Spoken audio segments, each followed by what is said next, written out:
Hello, ladies and gentlemen, and welcome back to the Ultimate Doctor Who Marathon. This is the show where I take a look at every classic Doctor Who story plus a bunch of big finished audio dramas, one episode a day, 7 days a week. Now, before we begin, because in 2019, YouTube was caught data mining the information of underage users, therefore violating the Children's Online Privacy Protection Act, or COPPA, they reached a settlement with the United States government where they implemented new policy meant to dodge responsibility and scapegoat creators. Meaning I have to ensure that everybody understands that this video is not meant for children. It is not marketed towards kids. It's not advertised towards kids. Doctor Who is a family show that kids can watch. But this video, as with all the videos on my channel, are looking at it from an adult perspective and therefore will be discussing adult topics. So viewer discretion is advised. That being said, it is the 13th of February 2021, and we are starting a look at the Fifth Doctor's swan song, The Caves of Androzani, starting with part 1. The first thing that strikes you about the Caves of Androzani is that, well, it's written by Robert Holmes. Yeah, Robert Holmes returns to Doctor Who after, well, his last story was actually in season 16, so about a 5-6 year, well over a 5-6 year gap. As The Power of Crow went out in 78, and this is 1974. Yeah, so this is, this is sort of a triumphant return for Holmes, and is definite, who hadn't written for the show in a while, but that isn't to imply at all that this episode is bad. Far from it. It is actually a brilliant episode. From the opening, you understand sort of what Holmes is going for. As this story, we focus right in on the Doctor and Peri. They land on the planet Androzani Minor, where essentially they are both, they land and they're here to essentially find some sand for a component in the TARDIS. They make their way down into some caves, and then, well, that's when things go poorly.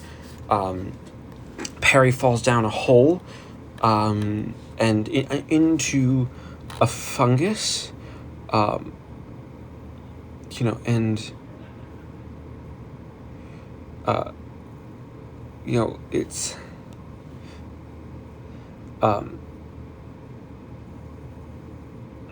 it's it's the time where you have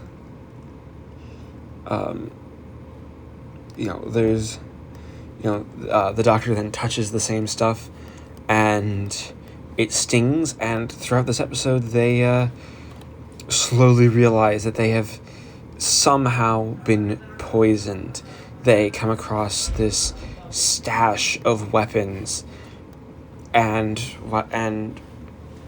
are immediately captured by General Chelak, who is this sort of army general trying to find, played by Martin Cochrane, trying to find essentially a substance called Spectrox, which is essentially used for beauty. Off planet, there's this man in charge called Morgus, played by John Normington, who is an absolutely brilliant villain. You only see him here, but he is this shrewd, cruel businessman who immediately is like, right, send the Doctor and Peri to die. They're just trying to find the Spectrox. They're also trying to kill this criminal called Sharaz Jek, who in this episode you only see sort of as in the shadows as this sort of disfigured, as this masked figure who you don't really quite know what his deal is, and that's part of the question that the story wants you to ask. Who is Sharaz Jek? What does he want? You know, what is his plan? And we all build up to basically the Doctor and Peri trying to escape. They're unable to escape, and you know, they are essentially dressed up. They are dressed up and shot, and that's the cliffhanger. This entire episode is so very bleak, like really, really bleak. It's one of those stories where you know immediately sort of like, okay, this is the sort of thing we're getting into. This is the sort of dark, you know, dark story that we're telling, and you know, it's one of those stories where I feel like even just talking about it like this doesn't quite do it justice, because you know, you're just talking about a story. You're not actually seeing it, and it is really, really good. Peter Davison is on top form here, and Nicola Bryant is great.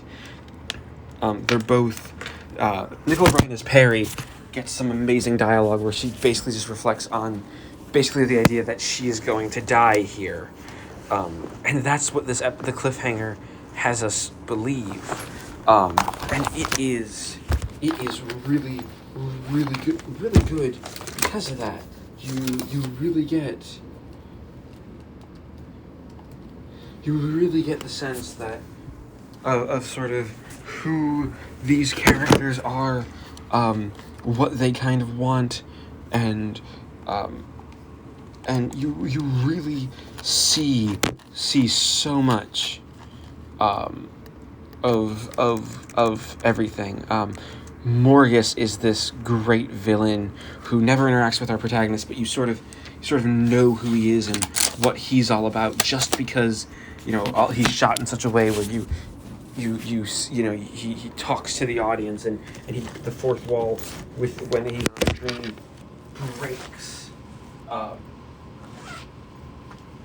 and you get to see just some, you know, just this absolute madman, you know, being insane and being unable to sort of, you know, you really don't know whose side he is on, what he kind of, what he wants, and what he needs. It's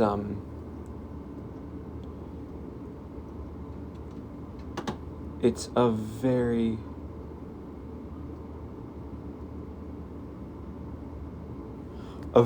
very, you know, different sort of character, because, you know, he's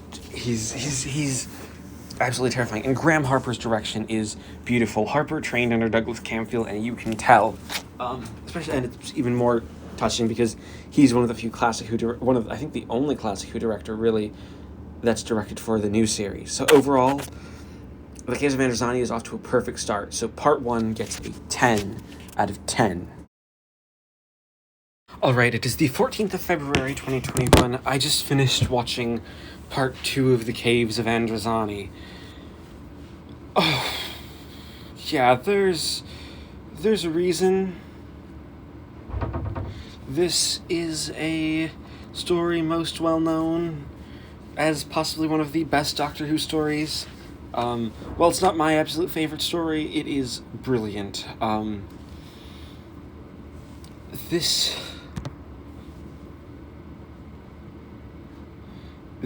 is such a good,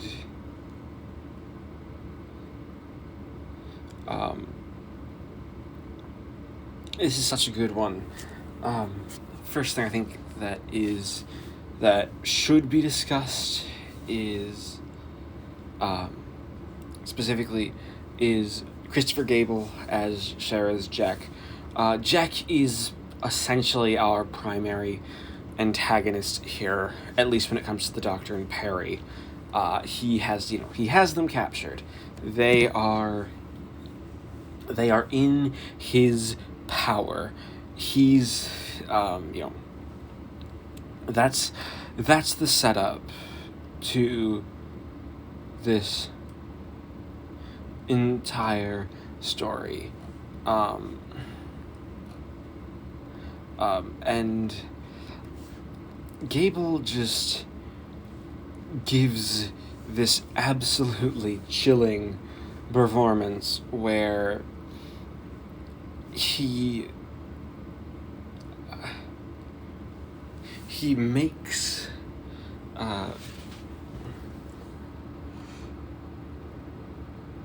he makes the entire story feel just feel alive. Like there's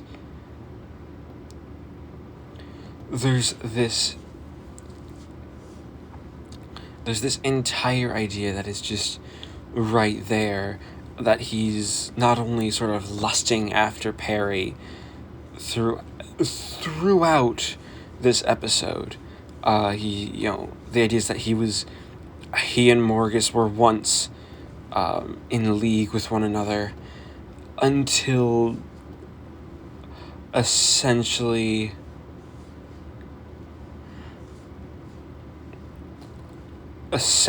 the Doctor, until Morgus essentially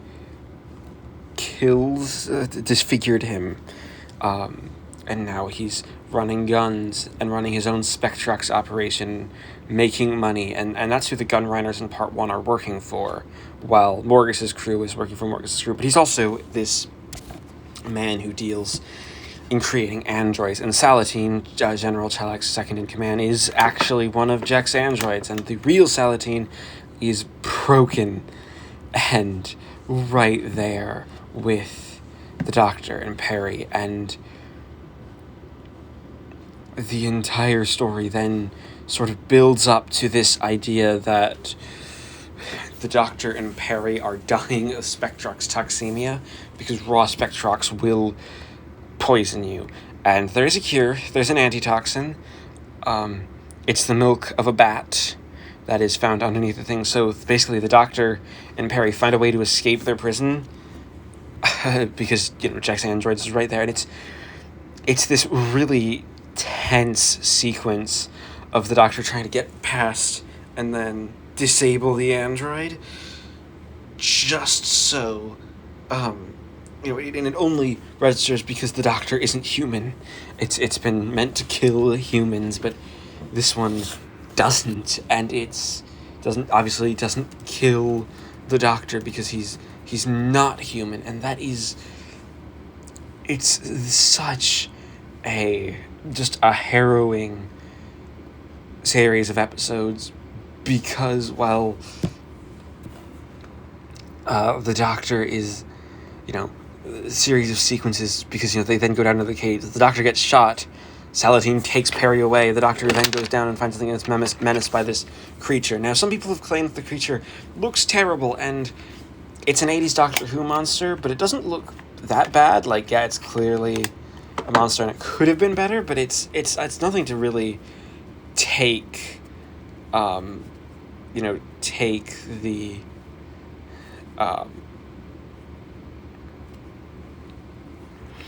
take the entire story. It's this very, very different sort of thing where the entire, we're entirely working underneath a madman. Sharaz Jek is insane. The man doesn't actually do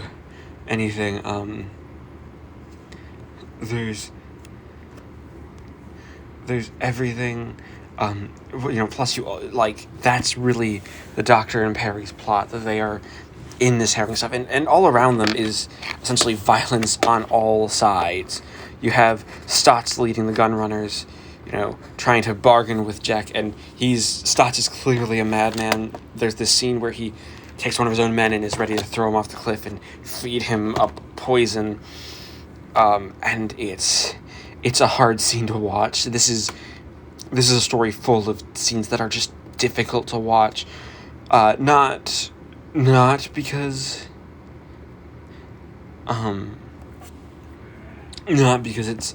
it's meant to be such a different thing. It's it's all this very, very different thing. It's a very, very different story where everything just kind of breaks off, and you see all of these characters sort of living their lives. You don't quite know, okay, can the Doctor and Peri actually get out of this? You have Morgus just trying to make more money. That's really it's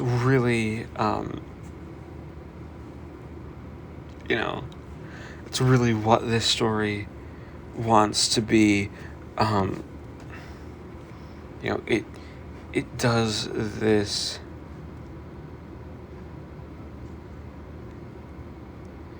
is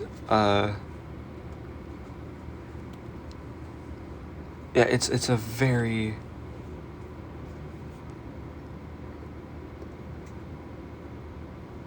very, very different things.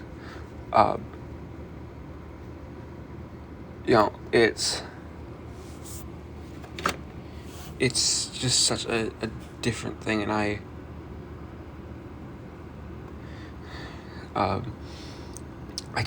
love it. So overall, The Caves of Androzani Part 2 gets a 10 out of 10.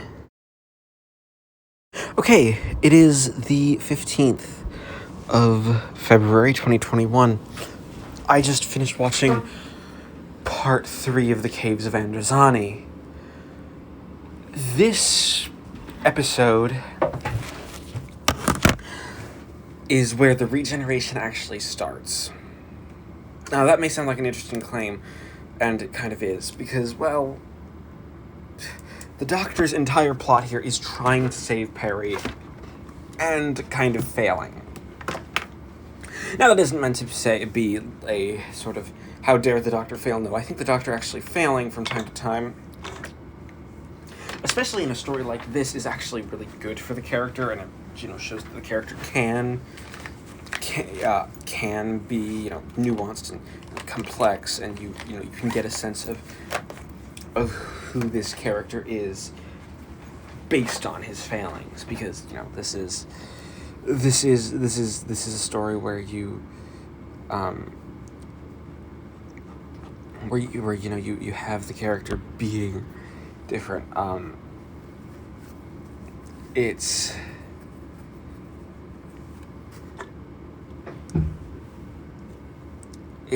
this very, very, very different sort of episode where Peri is taken by Salatine back to Shellac, and she is slowly dying. Nicola Bryant plays the role as a character who really is losing her will to live, just as the entire their entire characteristics and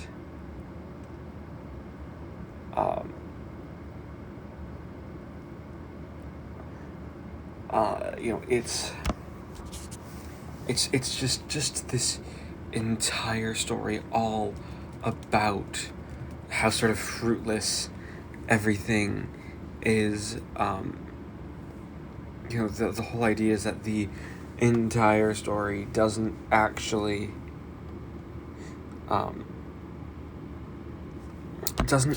give us something there. It's more of just the story that builds up towards essentially a fruitless endeavor, which I think is good. The story being all about a fruitless endeavor is good.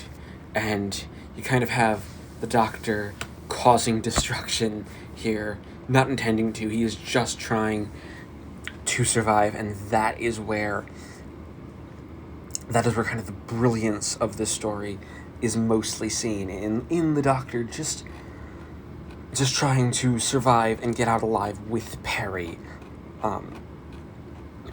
and without any sort of actual plan for said survival.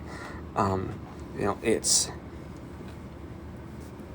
the matter of all of these characters can't the Doctor can't make it out alive, so he essentially gets captured himself, and in getting captured there's the gun runners, it turns out, that are working for Chelak are also working that are getting weapons to Jek that are going against Chelak are also working for Morgus, and Jek finds them, and that's how the Doctor gets back to Jek, and they transport the Doctor back to Major, so the Doctor is taken off the planet. Peri's only real means of escape is taken away, and that's genuinely scary, because, well, this is, Peri is slowly dying. You have the real Salatin going back into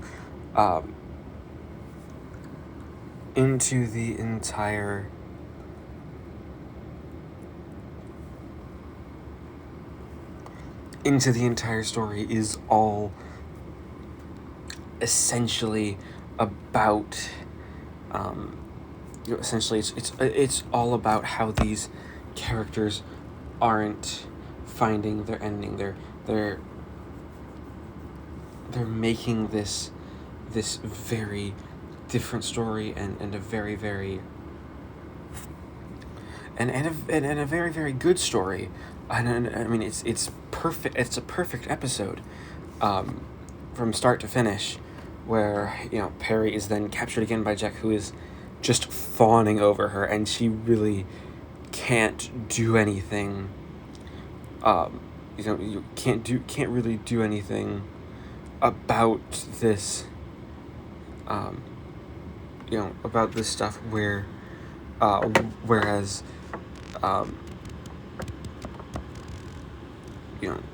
whereas everything is so different.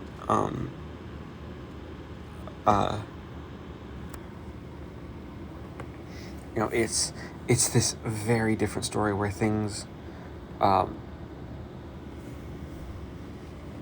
where things are so meant they're so very much meant to be given this different idea of the story, as the characters are you're trying to see them through this, but they just don't.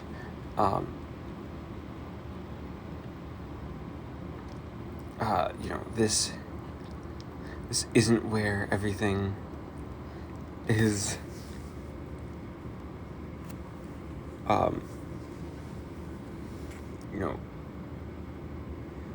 is everything that was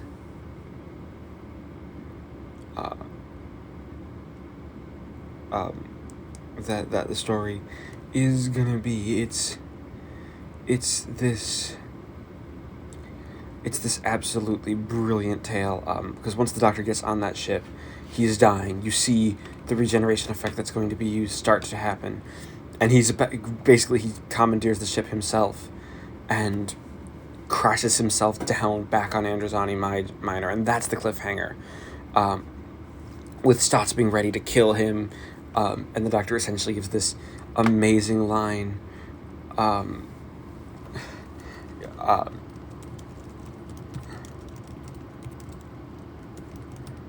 Of all,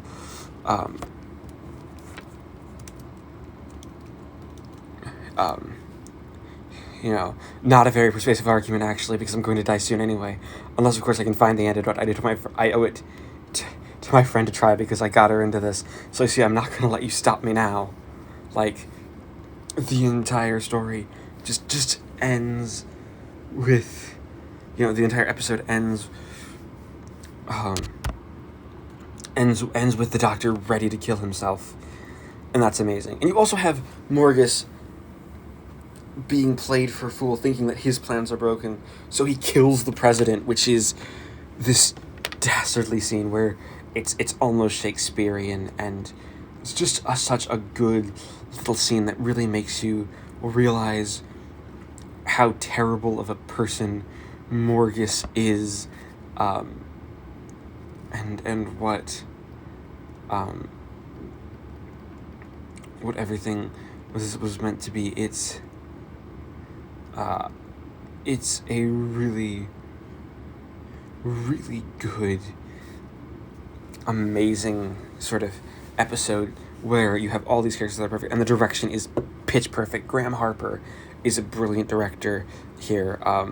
You can really tell why he would be, this, such a good director to bring back on the new series. So overall, I'm going to give part 3 of The Caves of Androzani another 10 out of 10. It is the 15th of February 2021. I just finished watching part 4 of The Caves of Androzani, this conclusion that absolutely brings the Doctor to essentially his end. It's a very, very sad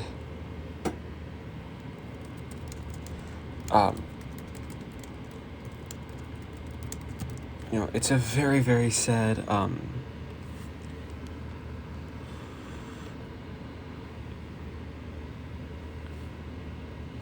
a very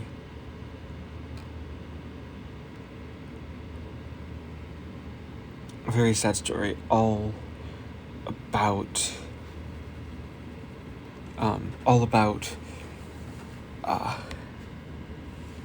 everything falling apart in what comes down to every character dying.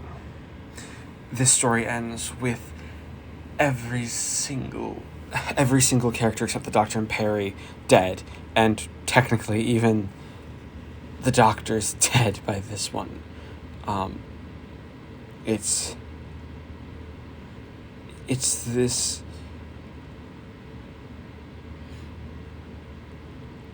absolute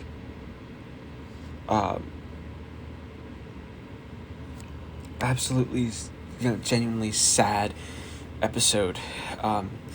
You have Morgus making it to Androzani Minor, coming to the conclusion that he's been hoodwinked this entire time, and that sort of hoodwinking has left him completely destroyed. He basically goes in guns blazing, not after Stotts kills the rest of his men, as the Doctor has escaped onto the surface of the planet. While Peri is still slowly dying. like you can see her there, and the Doctor's there too, but he stays with him as himself for just a little while longer, and Morgus is eventually defeated by his own secretary Crouchman, who is this minor character who is absolutely brilliant. She basically is sort of that politician who finally grows a spine and basically confesses to everything, in a bid for her own power. It's not stated directly in the episode, but it's heavily implied that she takes over Morgus's operations once he's gone, and you get to see just what this story wants to be, and sort of what it needs to be, while the Doctor is there. The Doctor is trying to hold on, and he can't, because this episode leads into that regeneration sequence.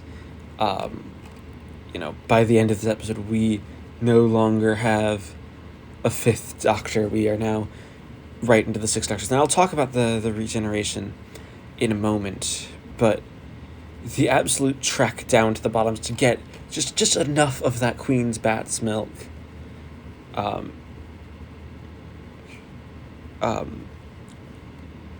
Queen Bat's milk, right in the difference. It's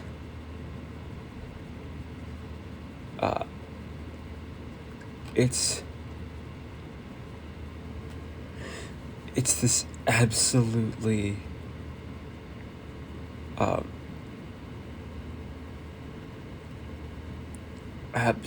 being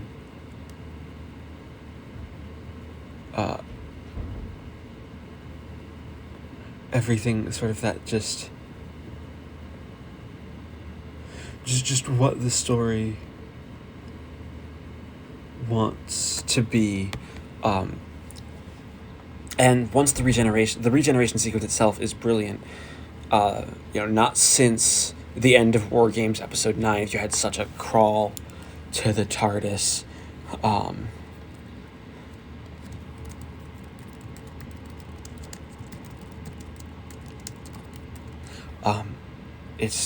It's saying goodbye to the Doctor, letting him take that sort of long piece of death right to the end. And I absolutely adore what happens here. It's so sad yet so believable. The Doctor, feeds Peri the milk. She wakes up, barely alive.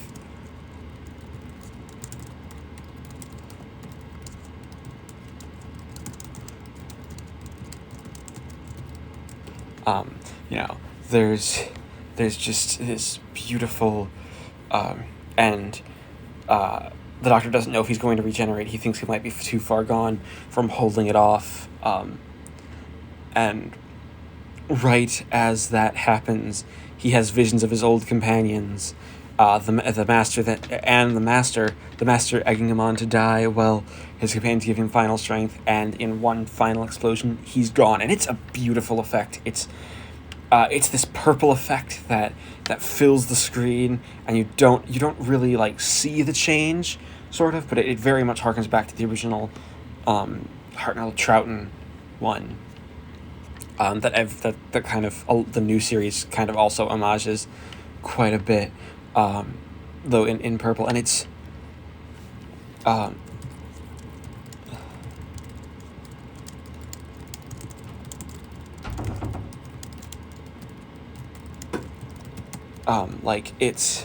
it's this very, very different thing, and